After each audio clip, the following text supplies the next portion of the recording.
Selamat pagi, saudara mahasiswa Fakultas Teknik dari Prodi Teknik Industri. Assalamualaikum warahmatullahi wabarakatuh. Salam, Om Swastiastu, Namo Buddhaya, dan salam kebajikan serta rahayu. Kali ini akan kita jelaskan mengenai 4 kebijakan manajemen sumber daya manusia, bagian dari mata kuliah perencanaan organisasi dan sumber daya manusia. Saudara-saudara yang berbahagia, jadi hari ini kita sudah melangkah setelah memahami organisasi, bagaimana pengembangan organisasi, kemudian faktor-faktor apa yang secara internal menolak kehadiran pembaruan, kemudian juga tentang visi dan misi sebuah institusi. Dan sekarang kita masuk dengan kebijakan manajemen sumber daya manusia. Ini ada nanti yang saya kupas tentang 4 kebijakan sumber daya manusia yang selengkapnya nanti akan diurai sebagai berikut. Saudara-saudara sekalian yang berbahagia, jadi nanti ini akan kita bahas satu persatu bahwa di dalam kebijakan sumber daya manusia itu ada employee, kemudian human resources flow. Jadi yang dimaksudkan employee adalah karyawan itu sendiri, bagaimana sumber daya manusia itu diarahkan, kemudian ada semacam reward system, jadi bagaimana memberikan reward kepada seorang orang, dan work system. Akan tetapi ini nanti akan tidak bisa satu kali, tapi beberapa pertemuan akan kita lakukan. Saudara mahasiswa yang berbahagia, ada disclaimer seperti biasa bahwa gambar, visual, foto yang ada di slide ini bukan karya saya semata maksudnya, melainkan hasil unduhan dari dunia maya. Mohon maaf ada kesalahan tulisan tapi tidak mengganggu. Saudara-saudara yang berbahagia bahwa sebenarnya manajemen sumber daya manusia itu adalah sebuah proses. Ini Kasway berbicara bahwa proses itu untuk membantu organisasi untuk mencapai tujuan. Jadi bagaimana sebuah proses yang digunakan untuk membantu agar organisasi bisa mencapai tujuan. Tentu tujuannya adalah yang efektif, efisien, dan rasional. Jadi digunakan untuk membantu tercapainya. Katanya demikian, human resources management itu comprises a set of policies designed to maximize organizational integration, employee commitment. Jadi bagaimana kita nanti membangun komitmen ini, kemudian flexibility and quality of works. Jadi bagaimana fleksibilitas dan kualitas bekerja itu akan menjadi baik, itu masih dalam pemikiran guys. Dan ini kalau kita bahasa Indonesia kan terdiri serangkaian kebijakan yang dirancang untuk memaksimalkan integritas organisasi, komitmen karyawan, dan fleksibilitas serta kualitas kerja. Jadi kayak demikian. Saudara yang berbahagia, sejatinya MSDM itu bersifat multidisiplin. Jadi tidak ada teori yang khusus ya, di dalamnya akan bersanding antara psikologi, kemudian antara pemahaman organisasi, kemudian juga bagaimana regulasi atau aturan-aturan, sehingga ini disiplin ilmu. Jadi berbagai ilmu itu menyatu di dalam manajemen sumber daya manusia, sehingga dapat kita katakan tidak ada teori yang sangat istimewa dan khusus. Yang ada adalah kemampuan kita meramu atau memix ya, berbagai ilmu untuk mencapai objektivitas dari perusahaan tercapai dengan bagus. Saudara-saudara, sebetulnya sumber daya manusia dalam manajemen itu adalah pengelolaan, sekaligus empowerment, pendayagunaan sumber daya yang ada pada individu. Sekali lagi yang ada pada individu, selanjutnya dikembangkan secara maksimal. Jadi dari individu yang ada, katakanlah sudah maksimal, berarti ada lebih maksimal lagi, sekali lagi untuk tujuan organisasi. Jadi berbicara masalah manajemen sumber daya manusia itu berbicara masalah pengelolaan dan pendayagunaan seorang orang untuk dikembangkan agar mencapai optimalisasi dalam kualitas kerjanya. Ini ada 4 proses generik. 4 proses generik dalam sumber daya manusia ini pasti ya. Pertama adalah kita harus bisa menseleks ya. Jadi di dalam memilih seseorang ya, kemudian kita memberikan penilaian appreciation, jadi penilaian kinerja mereka, kemudian reward yaitu pemberian penghargaan atas kerja, atau ini kontraprestasi dalam bentuk yang lebih menghargai manusia. Kemudian setelah itu diadakan development.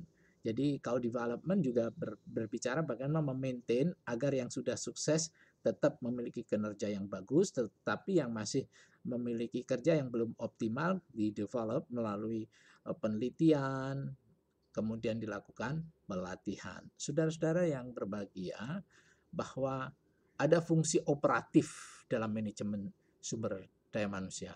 Fungsi operatif itu melihat dengan tahapan bagaimana kita mengadakan pengadaan tenaga kerja. Kemudian pengembangan tenaga kerja. Setelah kita memiliki tenaga kerja, ini perlu dioptimalkan. Ya, ini pengembangan. Isinya bisa pelatihan, bisa diajar studi, banding, kemudian benchmark, kemudian gathering, dan sebagainya. Setelah itu adalah memberikan ya imbalan, pemberian balas jasa atas kinerja yang bagus dalam bentuk insentif atau mungkin jasa-jasa yang lain. Kemudian fungsi berikutnya adalah menjaga integritas. Jadi integritas. Jadi antara karyawan dengan perusahaan itu ada goal congruent. Artinya goalnya perusahaan juga goalnya individu sebagai pekerja. Goalnya individu bekerja ini adalah supporting bagi tercapainya tujuan organisasi atau perusahaan. Kemudian setelah itu apa? Dipelihara. Tidak boleh terjadi turnover yang tinggi. Pemeliharaan itu diartikan jangan sampai terjadi turnover atau orang yang keluar, pindah, atau resign, atau pindah di tempat yang lain. Berarti itu menunjukkan bahwa kita tidak mampu memelihara tenaga kerja. Memelihara dalam arti juga memelihara dari kesehatannya, healthy, kemudian juga harmonisasi dan sebagainya.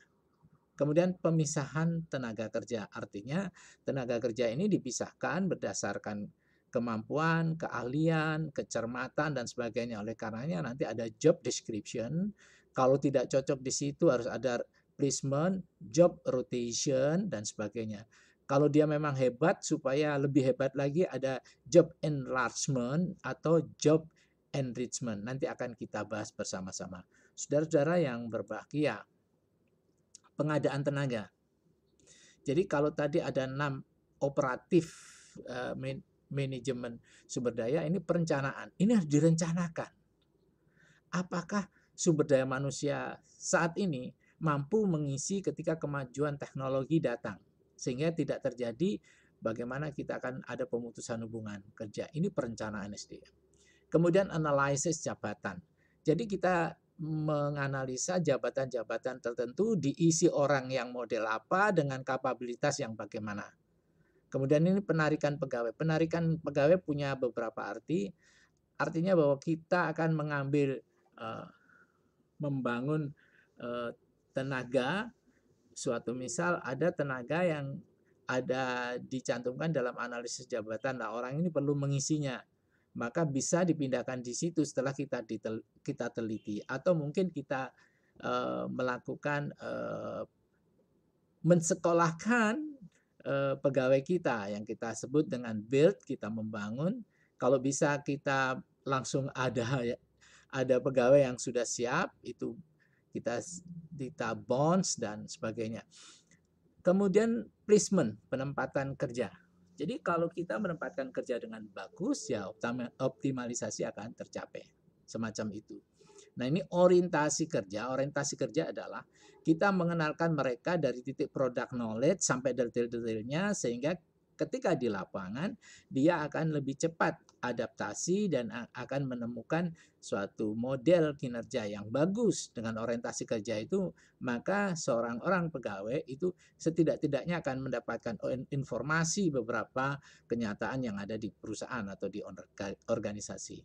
Saudara-saudara, ini pengembangan. Tadi sudah kita bahas secara pelan-pelan, jadi ada enam hal tadi, antara lain adalah pengembangan. Jadi mendevelop itu adalah ada pendidikan dan latihan, pengembangan karir.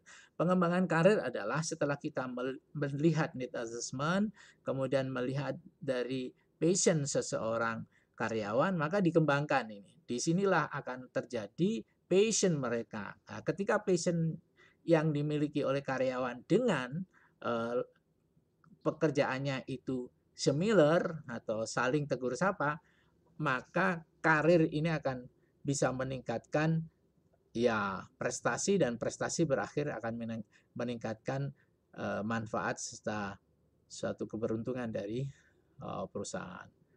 Kemudian penilaian prestasi kerja. Nah, penilaian prestasi kerja ini dimaksudkan agar kita tidak salah memberikan rewarding kepada seorang orang yang hebat. Dan dengan memberikan sebuah hadiah kepada seseorang atau sistem rewarding itu, maka teori mengatakan prestasi kerja yang bagus dan diberi reward itu akan bisa meningkatkan atau memproliferasi atau menggandakan potensi seorang orang karyawan. Saudara-saudara yang perlu diketahui, hati-hati memberikan balas jasa, karena ketidakadilan dalam pemberian balas jasa justru akan menurunkan kinerja. Tetapi pemberian balas jasa sesuai dengan kinerjanya, sesuai dengan yang standarnya, maka akan bisa meningkatkan kinerja. Balas jasa itu ada yang direct, yang disebut dengan balas jasa langsung, yaitu berupa upah, artinya kenaikan upah, pemberian upah, dan sebagainya. Kemudian insentif. Insentif itu adalah berbeda dengan gaji. Ini diberikan incognito, jadi tidak modelnya tidak repetitif atau per bulan, per minggu diberikan. Kalau dengan ada penjadwalan insentif diberikan, maka dianggap gaji atau hak mereka, hak dari karyawan. Dengan demikian karyawan juga tidak akan meningkatkan kinerjanya. Saudara-saudara, balas jasa tak langsung adalah keuntungan atau benefits. Yakni apa? Keuntungan dari seorang karyawan ketika masuk di dalam perusahaan yang sangat bagus, maka dia secara tidak langsung memiliki benefit. Benefit itu apa? Tingkat kepercayaan masyarakat terhadap karyawan. Inilah termasuk balas jasa tak langsung dari brandednya perusahaan juga mengangkat secara pribadi seorang orang itu. Seandainya seorang karyawan itu akan membangun side income, yaitu buka warung kalau setelah bekerja, maka dia akan mendapatkan kepercayaan dari pihak lain. Maka apa? Dia memiliki keuntungan bergabung di dalam perusahaan yang hebat itu. Kemudian pelayanan kesehatan atau services mereka, artinya bahwa jasa itu diberikan kepada karyawan, suatu misal mudahnya akses di dalam penggunaan poliklinik, kemudian poliklinik terdekat itu bekerja sama dengan perusahaan, itu termasuk suatu pemberian balas jasa kepada karyawannya secara tidak langsung. Saudara, kalau ada pertanyaan nanti bisa lewat WhatsApp dengan voice, tidak masalah. Ini integrasi. Integrasi bisa dikatakan penyatuan, atau integrasi adalah dibangun antara satu dengan yang lain, saling tegur sapa, sehingga tujuan dari organisasi itu akan tercapai bersama-sama dari titik-titik yang berbeda. Integrasi itu diartikan bagaimana kebutuhan karyawan, dia butuh apa. Kemudian bagaimana motivasi kerjanya, kemudian kepuasan kerjanya, disiplin kerjanya, kemudian partisipasi kerjanya.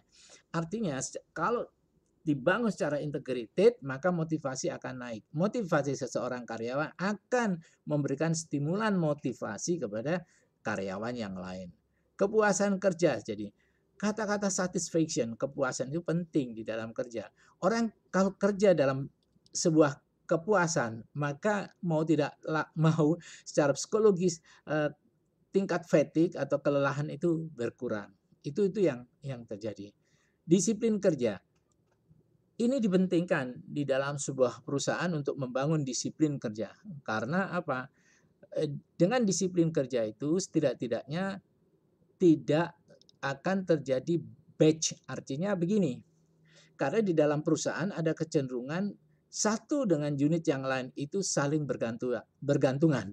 Pertama diselesaikan di zona satu atau wilayah satu, kemudian selesai dipindahkan ke wilayah 2 kembalikan ke wilayah 3. Coba kalau tidak disiplin, sejak awal sudah molor jamnya atau waktunya, sehingga yang terakhir bersinggungan karena secara sekuensial kalau di sini dikerjakan 1 menit, dipindahkan ke yang lain 1 menit lagi, yang ketiga juga bisa langsung bekerja.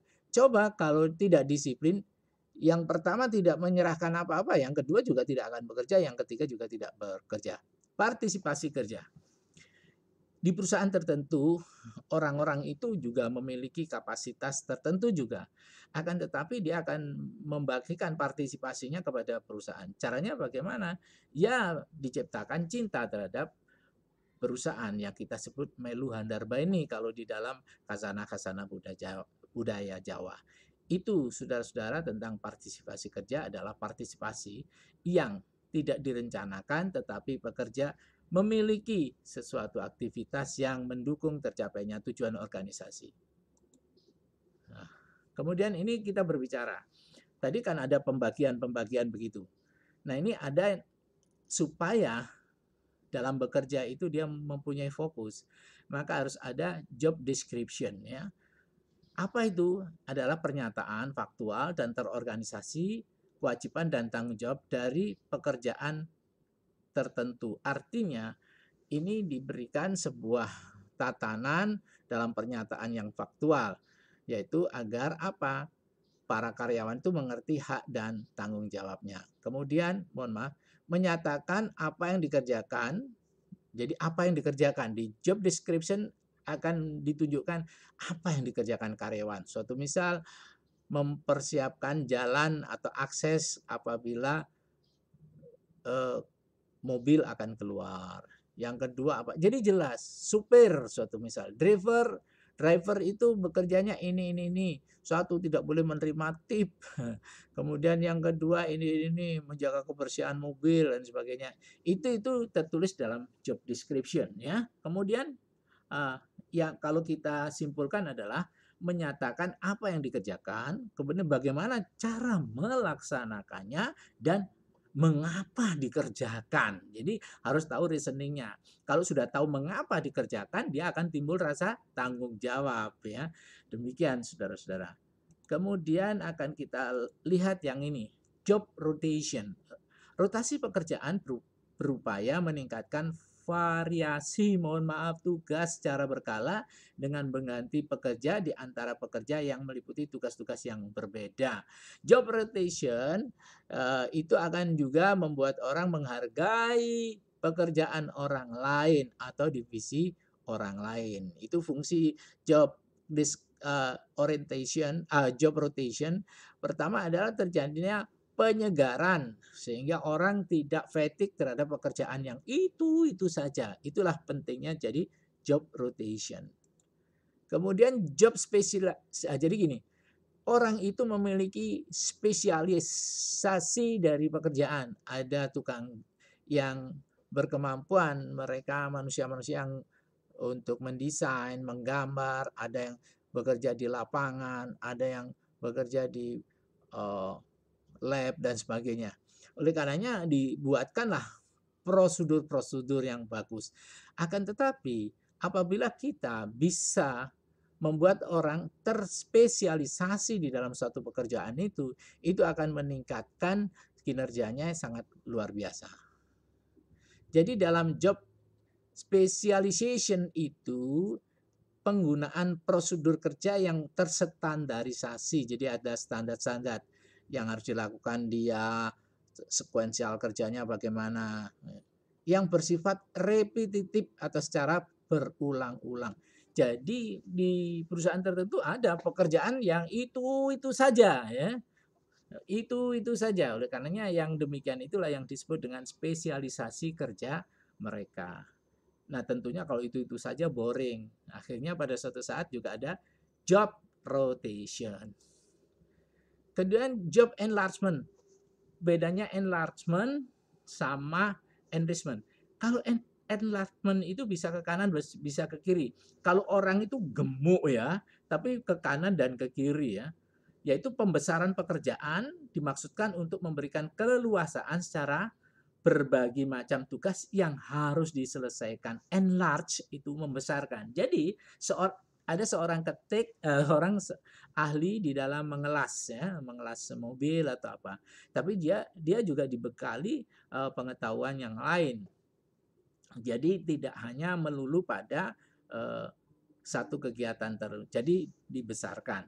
Nah, ketika dibesarkan pekerjaannya belum tentu sangat linier. Rupanya dulu tukang las, kemudian bisa saja dia tukang bubut. Jadi di samping las bisa membubut.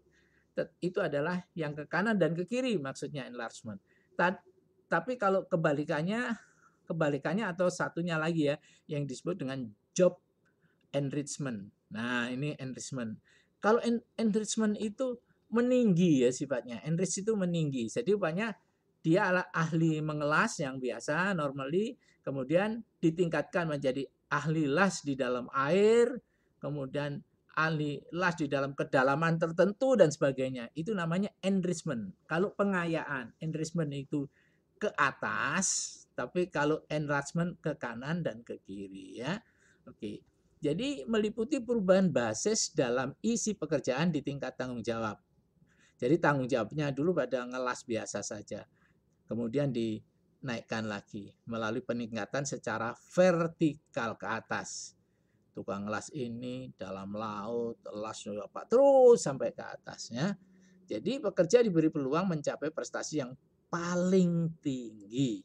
Nah, itu yang bisa disampaikan.